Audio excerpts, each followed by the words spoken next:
Bonjour, c'est dimanche, un dimanche sous un regard neuf, 2025.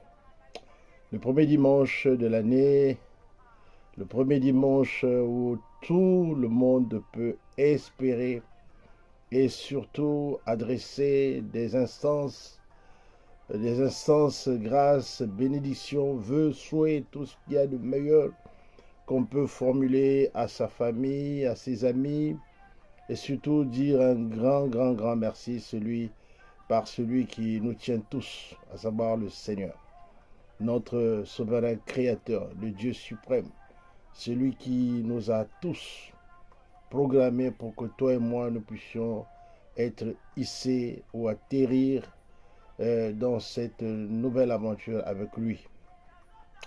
Et ce n'est que du bonheur, ce n'est que du bonheur.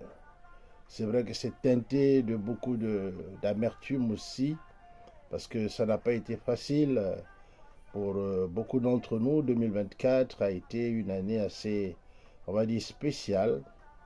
Oui, spéciale parce qu'on a quand même perdu beaucoup, beaucoup, beaucoup d'êtres qui nous sont chers. Et beaucoup de familles aujourd'hui se sentent un peu désœuvrées, qui sont un peu orphelines aussi. Et il y a eu beaucoup, beaucoup de tensions.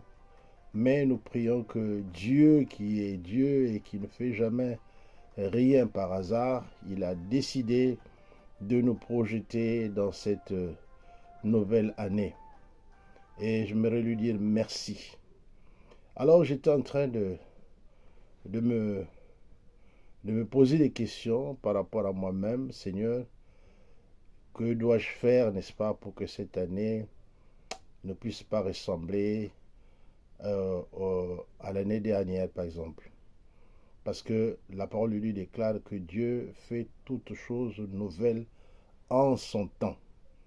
Il a dit de nos adversaires que plus jamais on ne fera mention d'eux. Parce que voyez-vous, il y a un temps où Dieu permet que nous puissions être privés de liberté, privés de beaucoup de choses. Mais Dieu, dans son amour, voyez-vous, comme un père aimant vient pour nous relever, n'est-ce pas, des décombres, n'est-ce pas, pour nous redonner encore de l'espoir. Et je pense que chacun de nous, en cette année nouvelle, nous pouvons rêver, parce que le rêve aussi, c'est celui qui nous permet d'avancer. C'est un peu comme je m'évertue de dire avec l'histoire de l'âne et la carotte. Vous voyez, la carotte est devant l'âne, tenant au bout d'un bâton, et monsieur l'âne ou madame l'âne avance, n'est-ce pas, pour un jour essayer d'attraper, n'est-ce pas, ce qu'il considère pour lui une proie. Allez-y prendre le terme madame ou monsieur, péjorativement parlant, un peu d'humour en passant, parce que voyez-vous, quelque part, chacun de nous est comme une bête qu'on a domptée, une bête qu'on est en train chaque jour de façonner pour lui essayer de ressembler à son maître.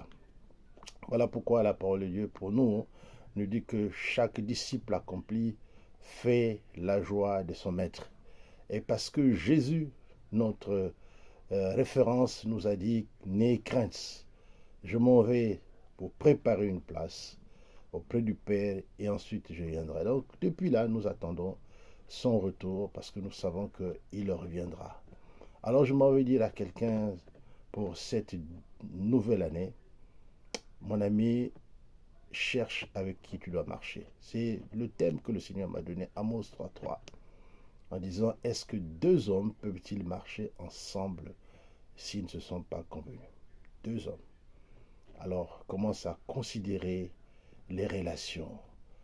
Pas tes relations comme étant quelque chose d'acquis, mais s'il faut, passe en revue les relations.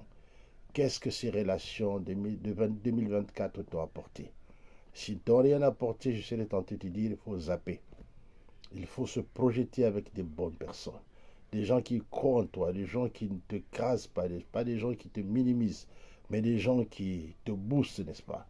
On parle beaucoup de coaching, et moi je viens ce jour pour vous dire, en tant qu'un des vôtres, pour dire que 2025 c'est pour toi. Je reprends, 2025, c'est pour toi. Et comme c'est pour toi, c'est aussi pour moi. Alors, pas de jaloux. Allez, on fonce. Ciao, ciao, on est ensemble.